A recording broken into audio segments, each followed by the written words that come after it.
Téléstar, comment vous êtes-vous retrouvé au casting de The Voice 2023 ? Abraham, des casteurs m'ont repéré devant le Printemps, rue Havre de Caumartin. J'ai reçu un message sur Instagram. Quand j'ai vu ça, j'ai été grave surpris parce que personne n'était venu me parler. Je me suis dit que c'était incroyable et en même temps ça m'a mis la pression. J'en ai parlé à ma copine, elle m'a dit de me lancer et voilà. J'ai passé toutes les phases de casting mais pour moi c'était chaud. Je voulais tellement bien faire que j'ai fait un peu tout et n'importe quoi. Parlez-nous du choix de votre chanson, Benjamin Clémentine Cornerstone pour les auditions à l'aveugle. CIST, une chanson qui me touche beaucoup car elle parle de solitude. Il y a beaucoup trop de gens touchés par ça. Les adolescents, les personnes âgées. J'ai un peu modifié les paroles pour qu'elles me collent vraiment à la peau. En fait, j'y ai été confronté moi-même dans ma construction personnelle et artistique. Je chante dans la rue et je me retrouve face à moi-même, avec mes responsabilités, mes peurs, mes doutes. L'émotion vous a gagné à la fin de votre prestation. Que s'est-il passé? J'ai pensé à tout ça justement, la rue ce n'est vraiment pas facile.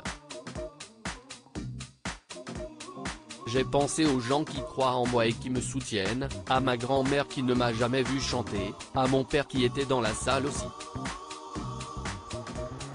J'avais beaucoup de pression et tout est remonté. J'ai un peu le syndrome de l'imposteur. En passant par la rue, je voulais me prouver que je ne suis pas un arriviste. Vous avez quitté votre vie confortable il y a un an pour chanter dans la rue. Quel a été le déclic? On va dire un gros choc émotionnel dans ma vie.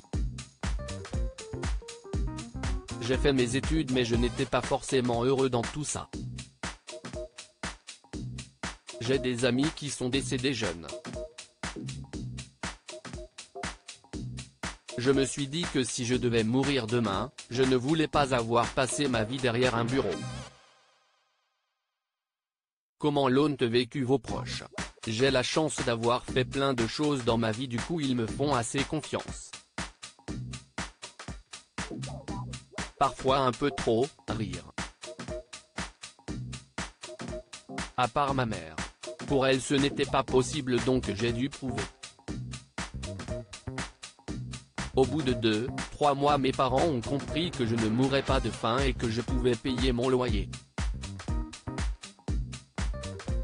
Tout est question d'adaptation. Il y a le froid et l'incertitude. Ça peut bien se passer comme mal en fonction du mauvais temps par exemple. J'ai choisi cette vie donc je l'assume. Seriez-vous prêt à quitter la rue après The Voice? Je ne la quitterai jamais. J'y reviendrai toujours parce que CIST mon ancrage. CIST là où je me sens bien. CIST loin des strass et des paillettes donc ça remet les pieds sur terre. C'était la première fois que votre père vous voyait chanter. Pourquoi ne lui avez-vous jamais partagé votre passion? L'occasion ne s'était jamais vraiment présentée. Il passe beaucoup de temps à l'étranger, en Côte d'Ivoire. J'ai profité de son retour pour lui faire la surprise. Quels ont été ses premiers mots pour vous ensuite? Pas grand-chose, rire. Il est resté longtemps touché et m'a dit bravo. Il a précisé que la jeunesse d'aujourd'hui avait du courage de s'exposer. Mon père est très pudique donc son regard m'a suffi. Vous aviez une idée en tête pour votre coach et vous avez choisi Amel Bent. En fait je voulais partir avec Zazie parce que je suis plus proche de son univers mais Amel a eu les mots. Elle a posé la bonne question à savoir, pourquoi ? Pourquoi je chante ? Et si est fort ? Si est toute la question de mon parcours ? Qu'attendez-vous de cette aventure ? Tout est du bonus. Déjà ça va me permettre de faire de belles rencontres artistiques. Ensuite je veux porter mes projets donc j'espère que ce sera un tremplin accélérateur. Je reste humble malgré tout. Parfois j'ai peur que ça fasse beaucoup de bruit donc je prends de la distance avec ça.